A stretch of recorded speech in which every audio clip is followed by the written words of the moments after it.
धौलपुर के सैपो उपखंड की नुनहेरा ग्राम पंचायत के डांडियों में आज भी लोगों के लिए पार्वती नदी पार करना किसी चुनौती से कम नहीं है। तसीमो कस्बे में पढ़ाई के लिए जाने वाले स्कूली बच्चों को कई किलोमीटर लंबा रास्ता बचाने के लिए महज 1 किलोमीटर की नदी पार करनी पड़ती है, लेकिन यह रास्ता उनकी जान जोखिम में डाल देता है। गाँव के बच्चे रोजाना नदी के गहरे पानी को पार करने के लिए ट्यूब पर चारपाई बांधकर बने खटोले का सहारा लेते हैं। यही नहीं, बीमार मरीजों को अस्पताल ले जाना हो या घर गृहस्थी का सामान खरीदने बाजार जाना हो, ग्रामीणों को हमेशा इसी खटोले पर निर्भर रहना पड़ता है।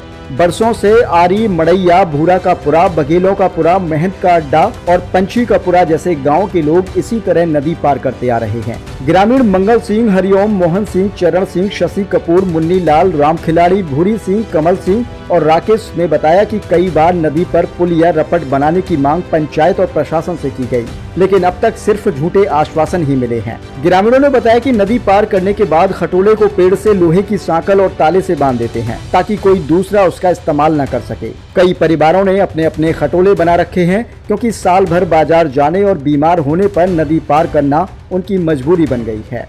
आरी, मड़ैया और आसपास के गांव में तसीमो कस्बे की सड़क से दूरी करीब 6 किलोमीटर है, जबकि उपखंड मुख्यालय सैपो 5 किलोमीटर दूर पड़ता है। ऐसे में लोग जोखिम उठाकर भी 1 किलोमीटर की नदी पार कर तसीमो जाना बेहतर समझते हैं। पार्वती नदी में जान जोखिम में डालकर नदी पार करना बच्चों और ग्रामीणों के लिए किसी खतरे से कम नहीं है। हैरानी की बात तो ये है कि अब तक पुलिस प्रशासन ने इस समस्या पर ध्यान नहीं दिया है, न ही किसी राजनीतिक नेता ने भी इस ओर ध्यान दिया है। हादसा होने के बाद भी शायद जिम्मेदार जागेंगे।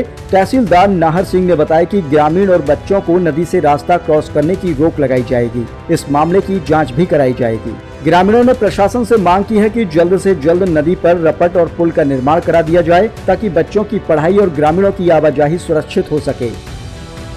क्या नाम है बेटा? खुशबू। कहाँ पढ़ती हो आप? तस्मो गाँव। कौन सी क्लास में? 10th class. तो इस रास्ते से कैसे जाते हो आप लोग? कटोला से। तो फिर स्कूल से लौटते समय भी हाँ। तो परेशानी नहीं होती आपको? हाँ होती है। क्या परेशानी होती है? निकलने में डर लगता है बहुत और परेशान होते हैं इससे निकलने में। हादसा रहने का भी खतरा रहता है। हाँ। कहाँ पढ़ती हो? तस्मा। किस क्लास में? 10th में। क्या समस्या है आपकी, बताओ। नदी से फिर। हाँ, फिर नदी को रोजाना पार करना पड़ता है। हाँ। काहे से पार करती हो? खटोला से। तो इससे कोई खतरा नहीं रहता क्या? हाँ। बताएं, अपनी समस्या बताएं, क्या बात है?